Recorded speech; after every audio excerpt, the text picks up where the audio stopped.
Abhyuday platform पर आप सभी लोगों का बहुत बहुत स्वागत है। मेरा नाम जुनैद अहमद है। सिविल सर्विसेज 2018 की परीक्षा में मुझे 3rd रैंक हासिल हुआ था और मैं अभी उत्तर प्रदेश काडर में सर्व कर रहा हूँ। अभी करंटली मैं बरेली जनपद में तैनात हूँ। यहाँ पर मेरी ट्रेनिंग चल रही है और इसी स्कीम के लिए मैं आप लोगों से इंटरेक्ट कर रहा हूँ। सिविल सर्विसेज एग्ज़ाम के बारे में कुछ चीज़ें जो है वो आप लोगों से शेयर करना चाहता हूँ। होता क्या है, स्टार्टिंग में जब नए बच्चे आते हैं तो उनके दिमाग में कई सारे डाउट रहते हैं इस एग्ज़ाम को लेके। तो ये जो स्टार्टिंग वाली वीडियो है इसमें मैंने यही ट्राई किया है कि उन डाउट्स को मैं क्लियर कर सकूं।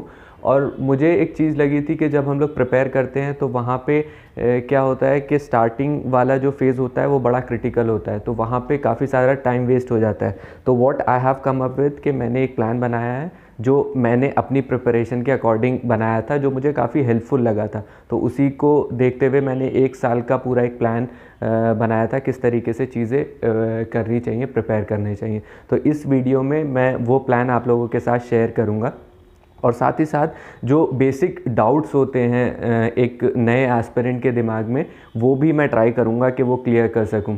जैसे कि बहुत लोगों को होता है कि कब किस टाइम स्टार्ट करना चाहिए, उन लोगों को ये समझ नहीं आता।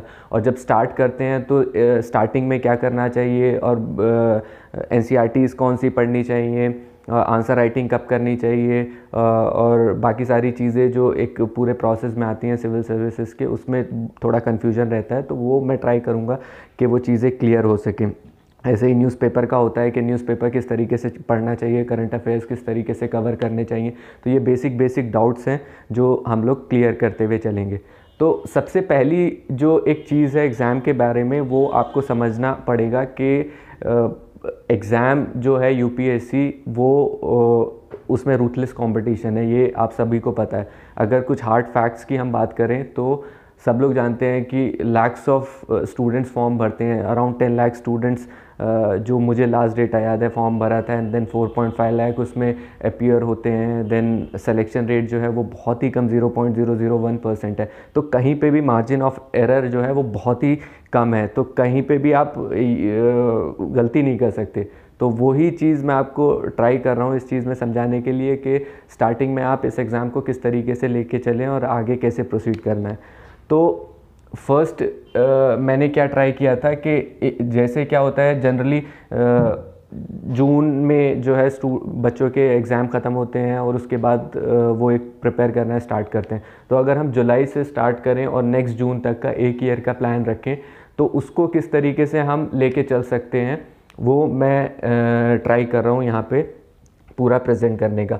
तो फर्स्ट जो 3 मंथ्स अगर हम देखें तो हमें मिलते हैं जुलाई, अगस्त एंड सितंबर। तो ये आप अपने हिसाब से चेंज भी कर सकते हैं कि कोई इंसान अगर जनवरी से स्टार्ट कर रहा है तो वो जनवरी के स्टार्टिंग के 3 मंथ्स ले सकता है। बट जनरली जो ग्रेजुएशन में होते हैं उनके जो पेपर्स रहते हैं वो जून के अराउंड ख़त्म होते हैं, तो जुलाई में वो अपनी प्रिपरेशन अगर स्टार्ट कर रहे हैं तो उस तरीके से मैंने स्टार्ट किया है। तो अगर हम फर्स्ट देखें जुलाई में, जब आप एकदम नए आते हो तो आई विल से कि फ़र्स्ट 15 डेज़ आपको कहीं टाइम वेस्ट नहीं करना है। आपको एग्ज़ाम को समझना है, जितना अच्छे से आप समझेंगे उतना आपको हेल्प मिलेगा। तो बुक से ज़्यादा आप सिविल सर्विसेज के जो सिलेबस है UPSC का और प्रीवियस ईयर्स पेपर्स हैं उसको एनालाइज करें, बैठ के देखें। सिलेबस तो इनफैक्ट बाय हार्ट कर सकते हैं आप। मेंस का और प्रीलिम्स का सिलेबस आप देखें, उसमें कौन कौन से टॉपिक्स हैं, कहाँ कहाँ से चीज़ें पूछी जा सकती हैं। उसी तरीके से आप सारे जो प्रीवियस ईयर्स पेपर्स हैं जो मेंस के हैं और प्रीलिम्स हैं उसको भी एक आइडिया लगाएं।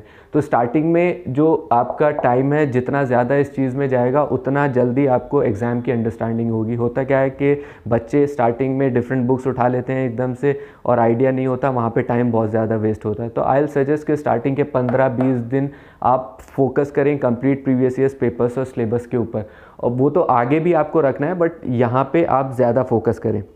उसके बाद सबसे इम्पॉर्टेंट जो बेसिक आपका आता है वो NCERTs आती हैं।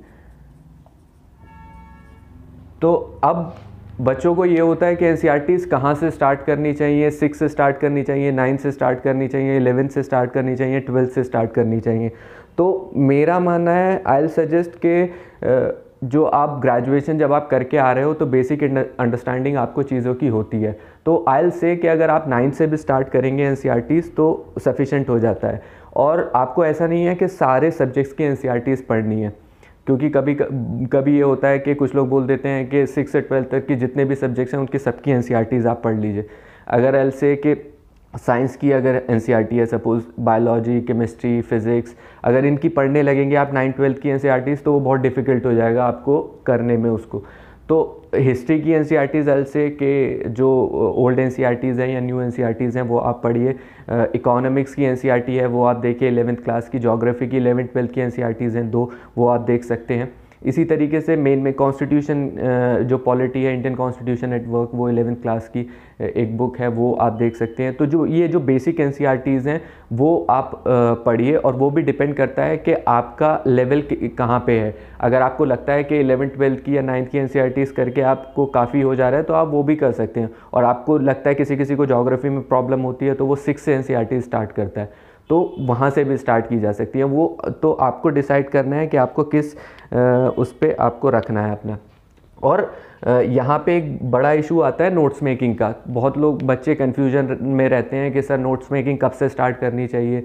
तो मेरा तो सजेशन ये है कि आप फर्स्ट रीडिंग, सेकंड रीडिंग में नोट्स मेकिंग पे ज़्यादा फोकस मत करिएगा, क्योंकि एनसीईआरटीज़ ऑलरेडी बहुत क्रिस्प वे में लिखी हुई होती हैं।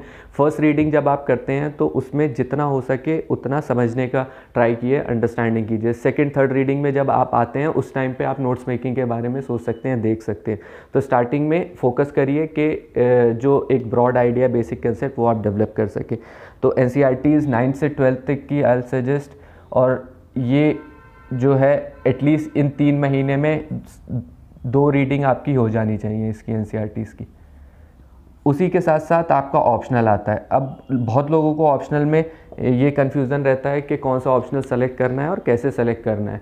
तो अभी आई सजेस्ट कि जब आप इस वाले फेज़ में स्टार्टिंग के 3 मंथ में, तो ऑप्शनल को मत डिसाइड करिए कि आप कौन सा ऑप्शनल सेलेक्ट कर रहे हैं। आप जीएस पे फोकस करिए अपने 1 महीने, 1.5 महीने, 2 महीने, जितना भी आपको देना है। और यहाँ पे देखिए कि आपका किस सब्जेक्ट में इंटरेस्ट आता है, क्योंकि जब आप हिस्ट्री, पॉलिटी, सोशियोलॉजी और डिफरेंट सब्जेक्ट्स पढ़ेंगे तो आपको खुद ब खुद पता लगने लगेगा कि आपका इंटरेस्ट किस चीज़ में है। तो आई विल सजेस्ट कि ऑप्शनल सिलेक्शन एकदम स्टार्टिंग में मत करिए। थोड़ा सा जीएस की अंडरस्टैंडिंग लेके कि आपका इंटरेस्ट किस में आ रहा है, उसके बाद फिर आप ऑप्शनल पे जा सकते हैं। और फिर भी अगर आपका ऑप्शनल सिलेक्शन नहीं हो पा रहा है तो फिर आपको 2-3 ऑप्शनल शॉर्टलिस्ट करने पड़ते हैं, क्योंकि मेनली ऑप्शनल सिलेक्शन जो है वो टोटल आपके इंटरेस्ट के ऊपर बेस्ड रहता है कि आपका इंटरेस्ट क्या है।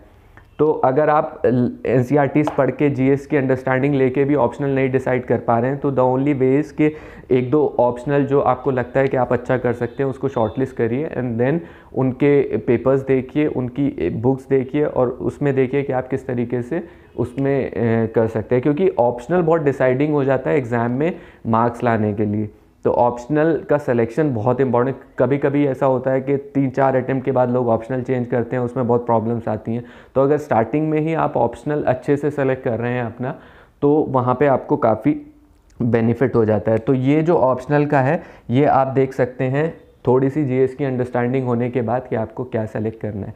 और इस वाले फेज़ में ये मेरा अपना पर्सनल ओपिनियन है, आप उसको देख सकते हैं कि आप पे कितना हेल्पफुल रहेगा। इस वाले फेज़ में आप न्यूज़पेपर अवॉइड कर सकते हैं, क्योंकि जब एक बिगिनिंग फेज़ में आप पढ़ रहे हैं चीज़ों को, तो न्यूज़पेपर समझने में, करने में आपको बहुत ज़्यादा टाइम लग जाता है। 1.5 घंटा 2 घंटा वेस्ट हो जाते हैं स्टार्टिंग में। तो इस फेज़ में आप न्यूज़पेपर को अवॉइड कर लें, क्योंकि इस फेज़ में आप बेसिक जो आपका कॉन्सेप्ट है वो बना रहे हैं, उसको जितनी जल्दी बनाएंगे उतना हेल्पफुल होगा। तो ये 3 महीने इन चीज़ों में आप अगर निकालेंगे तो आपका बेस जो है वो अच्छे से बिल्डअप हो सकता है। नेक्स्ट अगर हम आते हैं तो आता है अक्टूबर, नवंबर, दिसंबर वाला फेज़। यहाँ पे आपका क्या है कि आपका एक जीएस की रीडिंग हो चुकी है, एनसीईआरटीज़ की बेसिक अंडरस्टैंडिंग हो चुकी है, और यहाँ पे एक और चीज़ आती है, रेफरेंस बुक्स। जब आप एनसीईआरटीज़ पढ़ लेंगे तो उसके बाद आपको हर एक सब्जेक्ट की कोई ना कोई रेफरेंस बुक लेनी पड़ेगी। तो मार्केट में सारी रेफरेंस बुक्स हैं, वो जनरल जो भी हैं, पॉलिटी की लक्ष्मीकांत लोग प्रेफर करते हैं, और बाकी सब्जेक्ट्स की भी हैं। तो ये रेफरेंस बुक्स एनसीईआरटीज़ के बाद आप कर सकते हैं। तो इस वाले फेज़ में ये सारी चीज़ें कवर हो जानी चाहिए। 3 महीने में सफिशेंट टाइम होता है ये सारी चीज़ें कवर करने के लिए। यहाँ वाले फेज़ में आपकी सेकेंड रीडिंग आती है।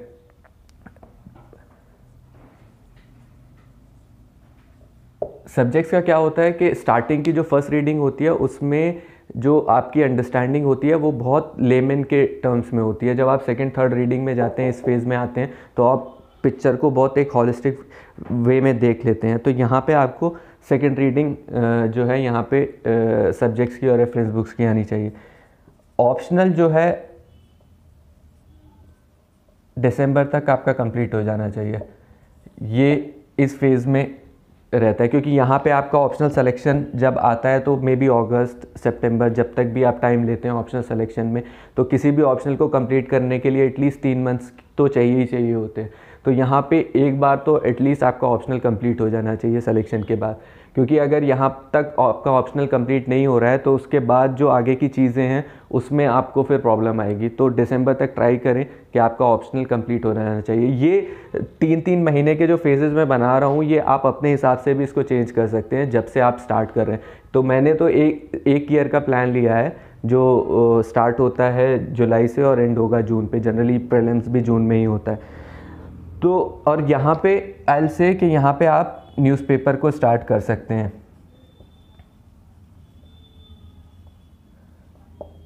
यहाँ पे क्या होगा कि इस फेज़ में अगर आप न्यूज़पेपर को स्टार्ट करेंगे तो आपकी जो इस फेज़ की अंडरस्टैंडिंग है जीएस की और बाकी एग्ज़ाम की, वो हेल्प करेगा आपको न्यूज़पेपर को समझने में। यहाँ वाला टाइम अगर आप न्यूज़पेपर को ज़्यादा देंगे तो आपका जो बेसिक जो प्रिपरेशन है वो कहीं ना कहीं अफेक्ट होगी। तो आई विल सजेस्ट कि इस वाले फेज़ में आप न्यूज़पेपर स्टार्ट करें और मैक्सिमम आप न्यूज़पेपर को 1 घंटे से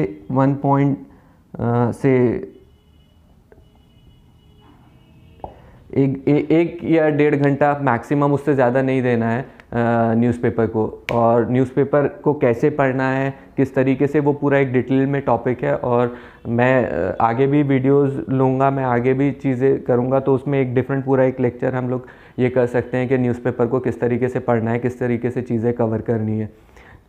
तो यहाँ पे आप न्यूज़पेपर का स्टार्ट कर सकते हैं और यहीं पे आपको नोट्स मेकिंग पे भी अपना थोड़ा फोकस स्टार्ट करना पड़ेगा, क्योंकि जब आप न्यूज़पेपर पढ़ते हैं और आपकी थर्ड रीडिंग फोर्थ रीडिंग यहाँ पे आ जाती है इस वाले फेज़ में, उसके बाद आपकी जो नोट्स मेकिंग होती है वो इम्पॉर्टेंट हो जाती है। NCERTs के तो आई सजेस्ट कि आप उतने ज़्यादा नोट्स पे फोकस नहीं करें जितना करंट के इश्यूज़ होते हैं और बाकी जो जैसे हिस्ट्री है तो उसमें बुक्स में तो आपको एक पूरी स्टोरी की तरह चीज़ें समझाई जा सकती हैं, लेकिन एग्ज़ाम पर्सपेक्टिव से किस तरीके से उसको नोट्स में बनाना है ताकि वो एग्ज़ाम के टाइम पे आपको याद रह सके, वो आपको देखना है। तो इस फेज़ में नोट्स मेकिंग जो है वो इम्पॉर्टेंट हो जाती है, यहाँ पे आप कर सकते हैं। तो ये 2 फेज़ में अगर आप इतना कर लेते हैं तो आपकी बेसिक जो अंडरस्टैंडिंग है एग्ज़ाम की वो काफ़ी अच्छे से डेवलप हो जाएगी। अब अगर हम जनवरी, फरवरी, मार्च ये थर्ड वाले फेज़ पे आए, तो अभी यहाँ पे आप देखिए कि आपके ऑप्शनल की रीडिंग, आपके जीएस की रीडिंग, आपका न्यूज़पेपर, ये सारी चीज़ें कहीं ना कहीं आ गई हैं प्रिपरेशन में। तो यहाँ से आपको नेक्स्ट लेवल पे मूव करना है। तो यहाँ पे आई विल सजेस्ट कि एक और पार्ट होता है सिविल्स में एथिक्स का। होता क्या है, एथिक्स थोड़ा डिफरेंट है। जीएस की प्रिपरेशन, जीएस के सब्जेक्ट्स जो हैं वो आप इजीली समझ सकते हैं, लेकिन मुझे लगता है कि एथिक्स की अंडरस्टैंडिंग के लिए आपको इस वाले फेज़ को कंप्लीट करना इंपॉर्टेंट हो जाता है, क्योंकि अगर डायरेक्टली आप इस फेज़ में एथिक्स को पढ़ेंगे तो उसको उतने अच्छे से रिलेट नहीं कर पाएंगे। तो यहाँ पे अगर आप एथिक्स को स्टार्ट करते हैं या एथिक्स की अंडरस्टैंडिंग लेते हैं तो वो आपको काफ़ी हेल्पफुल होगा, क्योंकि आप इस चीज़ से उसको रिलेट कर पाएंगे। और एथिक्स के लिए लोग कंफ्यूज रहते हैं कि एथिक्स में क्या पढ़ना चाहिए, क्या नहीं पढ़ना चाहिए। आई से कि एथिक्स में आप देखिए सिलेबस में जो डेफिनेशन टर्म्स हैं, जो चीज़ें दी हुई हैं, उसकी एक बेसिक अंडरस्टैंडिंग आपको नेट से कहीं पे भी मिल सकती है। बाकी सारा जो एथिक्स है वो प्रैक्टिकल पार्ट है कि आप उस चीज़ को कैसे रिलेट करते हैं अपने लाइफ से, अपनी चीज़ों से। तो आप न्यूज़पेपर पढ़ रहे हैं, आप ऑप्शनल पढ़ रहे हैं, आप जीएस पढ़ रहे हैं, कुछ भी पढ़ रहे हैं, आप उसको एथिक्स से रिलेट कर सकते हैं। तो यहाँ पे एथिक्स के लिए आई सजेस्ट कि कोई सेपरेट एक डिफरेंट स्टडी या डिफरेंट एक वो नहीं चाहिए। आपको सिर्फ अपने माइंड को ओपन रखना है कि किस चीज़ को एथिक्स के कौन से पार्ट से रिलेट किया जा सकता है। तो यहाँ पे आप एथिक्स की चीज़ें स्टार्ट कर सकते हैं। एक और चीज़ आती है ऐसे। ऐसे का भी वही कॉन्सेप्ट है कि ऐसे के लिए दो चीज़ें चाहिए, एक तो कंटेंट चाहिए आपके पास, दूसरा आपको चाहिए ऐसे को प्रेजेंट करना, कैसे प्रेजेंटेशन। तो कंटेंट जब तक आपके पास नहीं है तब तक ऐसे आप प्रॉपरली नहीं लिख पाएंगे। तो यहाँ पे इस फेज़ तक आपके पास अच्छा खासा कंटेंट तैयार हो जाता है, तो यहाँ पे आपको ऐसे में भी काफ़ी हेल्प मिल जाएगी। ऐसे का भी हम लोग एक अलग से वीडियो बनाएंगे, उसमें हम लोग रखेंगे कि ऐसे को किस तरीके से तैयार करना है, किस तरीके से उसकी प्रेजेंटेशन की जा सकती है। क्योंकि आपको ये चीज़ ध्यान में रखनी होगी कि सिविल जो एग्ज़ाम है उसमें कंपटीशन इतना ज़्यादा है कि आपको स्टैंड आउट करना पड़ेगा दूसरे लोगों से। तो उसके लिए आपको ऐसे, एथिक्स, ऑप्शनल, ये ऐसी चीज़ें हैं जहाँ पे आप मार्क्स स्कोर कर सकते हैं और आप थोड़ा सा डिफरेंट दिख सकते हैं एग्जामिनर को। तो वो किस तरीके से की जा सकती हैं, किस तरीके से हो सकता है, उस पर हम एक सेपरेट वीडियो बनाएंगे, उस चीज़ को हम लोग देख सकते हैं। एक और तीसरी चीज़ क्या आती है, वो आंसर राइटिंग होती है।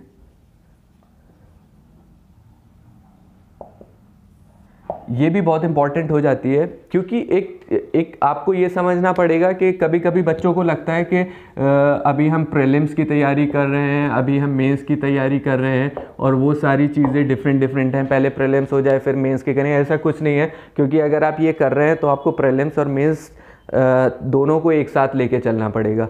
और अगर आप राइटिंग में अच्छे से प्रैक्टिस नहीं कर पाएंगे तो प्रीलिम्स के बाद आपको उतना टाइम नहीं मिलेगा कि अपनी राइटिंग को इम्प्रूव कर पाएँ।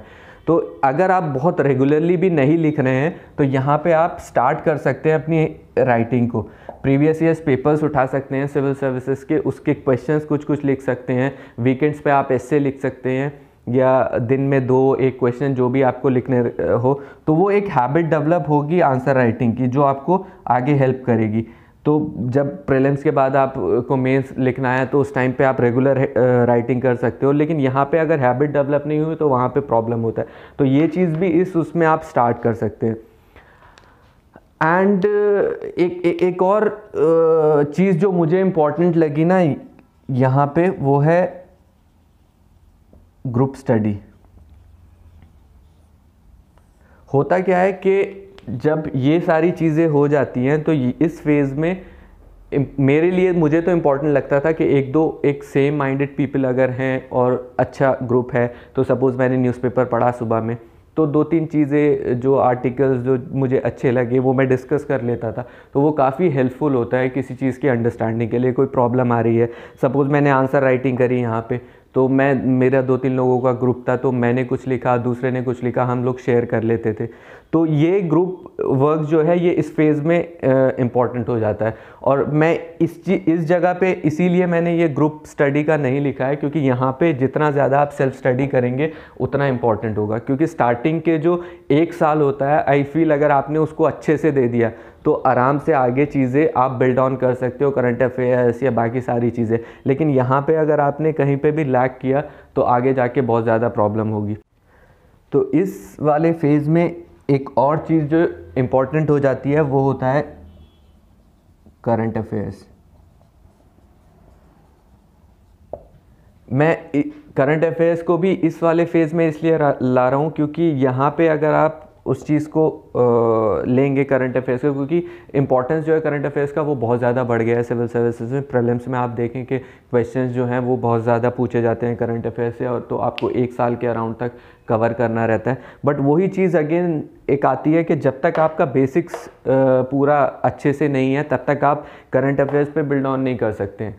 तो करंट अफेयर्स के लिए भी हम लोग एक अलग से लेक्चर लेंगे कि किस तरीके से करंट अफेयर्स को कवर किया जाए या कौन सी चीज़ें पढ़ी जाएं। बट बेसिक जो मैं आपको बता रहा हूँ वो वही है कि करंट अफेयर्स के लिए एक पर्टिकुलर मैगज़ीन आप ले सकते हैं। तो न्यूज़पेपर और एक मैगज़ीन सफिशेंट हो जाती है करंट अफेयर्स के लिए। तो ये चीज़ इस फेज़ के लिए आ जाती है। और ये तीनों फेज़ में एक इम्पॉर्टेंट चीज़ मैं वही चीज़ डिस्कस करना चाह रहा था कि रिसोर्सेज जो हैं आप उसको जितना कंसाइज करेंगे उतना हेल्पफुल रहेगा।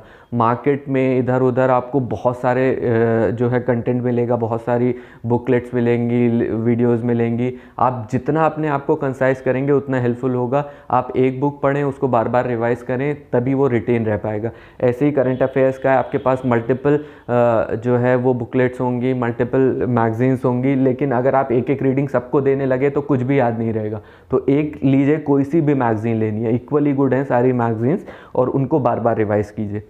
तो ये थर्ड फेज़ का मैंने बनाया था।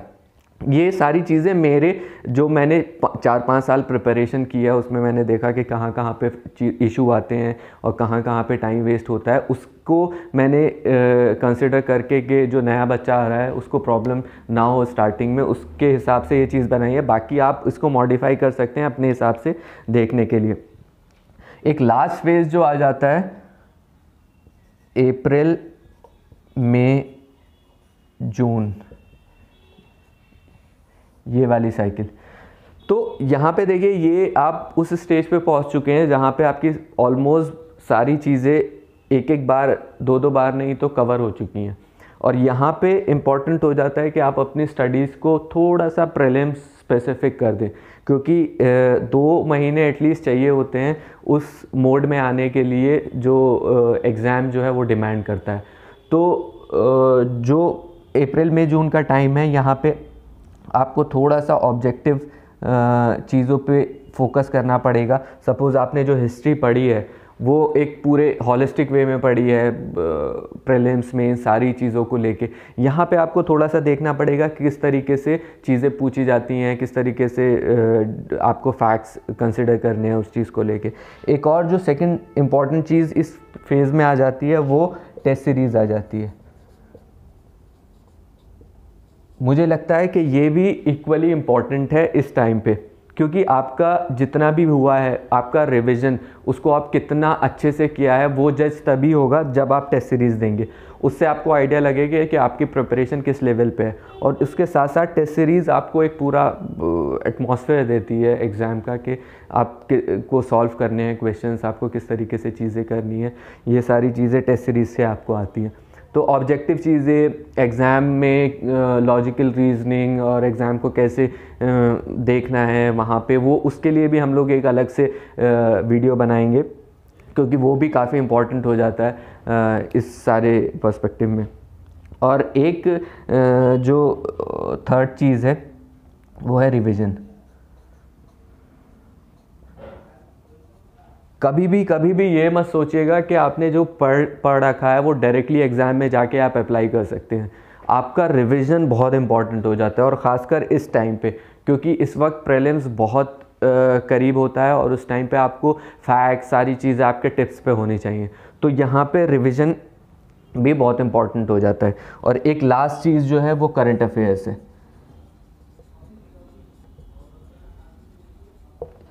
होता क्या है कि एक साल का करंट अफेयर्स अराउंड लोग कवर करते हैं प्रीलिम्स के लिए। तो यहाँ पे एंड तक भी आपको करंट अफेयर्स चीज़ें आपको प्रिपेयर करनी पड़ेंगी, क्योंकि सपोज़ अगर जून में एग्ज़ाम है तो मई का भी करंट अफेयर्स में कुछ इवेंट हुआ है तो वो पूछा जा सकता है। तो इस जगह पे आपको मेनली अपनी चीज़ों को सिस्टमैटिक वे में रेडी करना है प्रीलिम्स के लिए, वो टेस्ट सीरीज़ के थ्रू, रिवीजन के थ्रू, करंट अफेयर्स के थ्रू। तो ये एक बेसिक लेआउट है। और ये जैसे हमारी फर्स्ट वीडियो, तो मैंने ट्राई किया कि एक बेसिक अंडरस्टैंडिंग जो एक नया बच्चा है जो सिविल सर्विस की प्रिपरेशन करने आया उसके लिए ये चीज़ दे सकते हैं। तो ये मेनली ये वीडियो इसी के लिए था।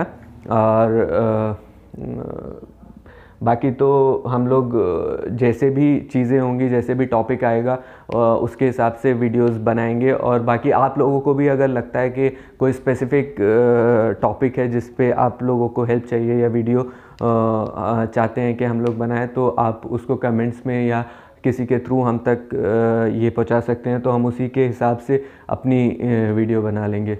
और बाकी तो सिविल सर्विस के लिए एक चीज़ याद रखिए कि जैसे एक जंगल का रूल होता है कि हंट और गेट हंटेड, जैसे शिकार करो या शिकार हो जाओ, वैसे ही सिविल सर्विसेज का भी सेम रूल है कि थोड़ा सा भी एरर का मार्जिन नहीं है। आपको अपना 100% देना होगा और आप जब अपना 100% देंगे तभी ये एग्ज़ाम आप क्लियर कर सकते हैं, क्योंकि हम लोग सिर्फ आपको गाइडेंस दे सकते हैं, बता सकते हैं कि चीज़ों को किस तरीके से लेके चलना है। अल्टीमेटली सारी चीज़ें आपके ऊपर डिपेंड करती हैं कि आप उसको किस तरीके से लेके चलते हो।